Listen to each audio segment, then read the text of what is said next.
आजचा हा व्हिडिओ करताना मला याची पूर्ण कल्पना आहे की काहींच्या भावना यामुळे दुखावल्या जातील. काही लोक मला ट्रोल करतील, संदर्भविरहित टीका करतील, काही तर अगदी शिवीगाळही करतील. पण मी तुम्हाला सर्वांनाही विनंती सुरुवातीलाच करते की हा व्हिडिओ तुम्ही अजितदादा आणि सुनेत्राताईंच्या घरातील एक सदस्य आहात या भावनेनं पहा. म्हणजे तुम्हाला माझा नेमका हेतू काय आहे हे सगळं सांगण्याचा तो लक्षात येईल. लगेच व्हिडिओला सुरुवात करूया. नमस्कार, मी गौरी आणि तुम्ही पाहत आहात प्राईम टाइम महाराष्ट्र. सध्याचं राजकीय क्षेत्र अत्यंत जवळून पाहणारा माझा एक जवळचा मित्र काल मला असं म्हटला की गौरी, आमच्या गावाकडं ना कुणी गेलं तर 10 दिवस चूल पेटत नाही. हाडवैर विसरून सुद्धा लोक सांत्वनाला येतात. त्या गेलेल्या माणसाच्या कुटुंबियांना जेवण बनवून घेऊन जातात आणि त्या कुटुंबासोबत बसूनच जेवतात. असं का? तर या कुटुंबाचं दुःख थोडं हलकं व्हावं, अशी आपल्या महाराष्ट्राची संस्कृती आहे. बघा ना, दादांच्या जाण्यानं आज आपल्या सर्वांना, ज्यांना खरं तर दादा कधी नावानं ओळखतही नव्हते, ते आपल्या सर्वांना आपल्या घरातलं कुणीतरी गेल्यासारखं वाटतंय.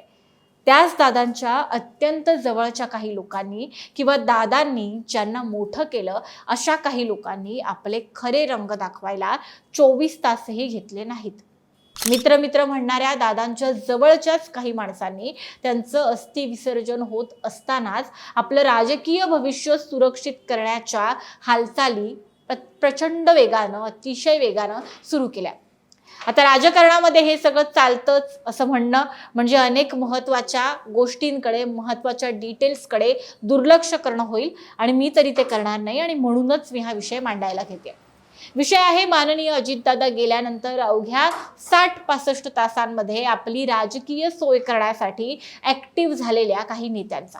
एकीकडे अजितदादांची चिता धगधगत असताना दुसरीकडे माध्यमांमध्ये काही राजकीय नेत्यांनी उपमुख्यमंत्री पदासाठी सुनेत्रा पवारांच्या नावाच्या चर्चा हेतुपूर्वक सुरू केल्या. या चर्चा सुरू व्हाव्यात यामागे दुर्दैवानं दादांच्या जवळची 2 प्रमुख माणसं आहेत. इतर नेत्यांकडून माध्यमांमध्ये त्यांनी प्रथम ही बातमी पेरली. त्यानंतर अजितदादांच्या अस्थि विसर्जनाचा कार्यक्रम सुरू असताना स्वतःचं राजकीय अस्तित्व टिकवण्याच्या गडबडीत असलेल्या याच 2 नेत्यांनी उपमुख्यमंत्री पदावर सुनेत्रा पवार बसाव्यात यासाठी अवघ्या 3ऱ्या दिवशी तातडीच्या बैठकांचा आटापिटा सुद्धा केला. लक्षात घ्या, माझा सुनेत्रा पवारांच्या उपमुख्यमंत्री होण्याला 1% आक्षेप नाहीये, उलट पाठिंबाच आहे. पण माझा आक्षेप आहे तो सुनेत्राताई उपमुख्यमंत्री होण्यामागे ज्यांचा काहीतरी छुपा हेतू आहे त्या नेत्यांच्या वाईट प्रवृत्तीला. मी तुम्हालाच विचारते की ज्या सुनेत्राताई आपल्या पतीच्या निधनानं पूर्णपणे खचलेल्या आपण सर्वांनी पाहिल्या, ज्या सुनेत्राताई यांना कुणाशीही एक शब्दही बोलण्याचे त्राणही अंगी नव्हते, त्या अजिबातच कोणत्याही पद्धतीनं व्यक्त होण्याच्या मनस्थितीमध्ये नव्हत्या, अशा सुनेत्राताईंनी इतक्या तडकाफडकी राज्याच्या उपमुख्यमंत्री पदाची शपथ घेण्याचा निर्णय घेण्यासाठी दादांच्या जाण्यानंतर काहीच तासांमध्ये या सगळ्या नेत्यांसोबत बसून ही चर्चा केली असेल का? लक्षात घ्या, उपमुख्यमंत्री पद हे संविधानिक पद नाही, त्यामुळे ते रिकामी राहू नये किंवा तातडीनं पद भरलंच जावं अशी त्या पदाकडून अपेक्षाही नाही. उपमुख्यमंत्री पदाचा हा निर्णय काही आठवड्यांनी किंवा काही महिन्यांनी सुद्धा घेतला जाऊ शकत होता. मग तरीही दादांच्या पक्षातील या नेत्यांकडून एवढी घाई का केली गेली हा प्रश्न स्वतः पवार कुटुंबानंही उपस्थित केलाय. आता विचार करायला गेल्यास यामागची काही प्रमुख कारणं जी आपल्याला दिसतात त्यावर आपण बोलणार आहोत. या 2 नेत्यांना 2 राष्ट्रवादी एक झालेल्या नकोच होत्या. या 2 नेत्यांना शरद पवार किंवा सुप्रिया सुळेंच्या नेतृत्वामध्ये कोणत्याही परिस्थितीमध्ये काम करायचं नव्हतं. या 2 नेत्यांना भाजप सोबतच्या सत्तेतून कोणत्याही परिस्थितीमध्ये बाहेर पडायचं नव्हतं आणि अत्यंत प्रमुख कारण की या 2 नेत्यांना हे आपले सगळे स्वार्थी राजकीय हेतू कुणाच्या तरी आडून करायचे होते. फक्त म्हणूनच आपल्या पतीच्या निधनानं खचलेल्या एका स्त्रीकडे संवेदनशीलतेनं न पाहता अवघ्या 4थ्या दिवशी या स्त्रीला उपमुख्यमंत्री पदाची शपथ घेण्यासाठी तयार केलं गेलं. अर्थात सुनेत्रा पवारांनी हा निर्णय का घेतला किंवा कोणता विचार करून घेतला याबाबत अद्यापही आपण खरंच काही बोलू शकत नाही.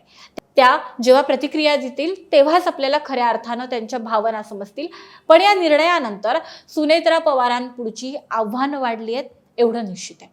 सुनेत्रा पवार राज्याच्या उपमुख्यमंत्री झाल्यानंतर या दोन राष्ट्रवादी एकत्र येणार नाहीत, कारण शरद पवारांच्या तत्वानुसार त्यांचा पक्ष थेट कधीही भाजपसोबत सत्तेत बसणार नाही.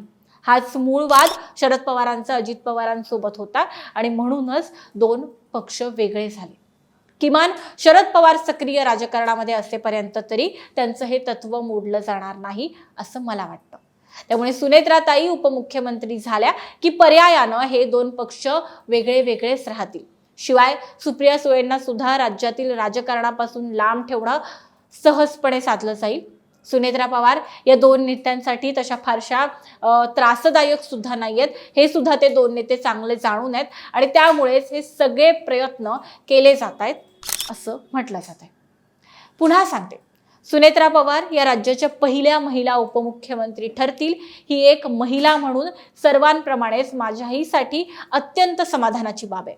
शिवाय सुनेत्रा पवार या कुठल्याही पद्धतीनं कमकुवत आहेत ही परिस्थिती हाताळण्यासाठी असं भासवण्याचा किंवा असं सांगण्याचा या व्हिडिओतला अजिबातच माझा किंचितही हेतू नाही, कसलाही असा प्रयत्न नाही. उलट त्या अत्यंत सक्षम, अत्यंत प्रभावी आणि अत्यंत तडफदार उपमुख्यमंत्री म्हणून आपल्या समोर याव्यात अशीच मनात इच्छा आहे. कारण तसं झालं तरच त्यांच्या नावाआड राजकारण करणाऱ्या या काही नेत्यांना चाप बसणार आहे.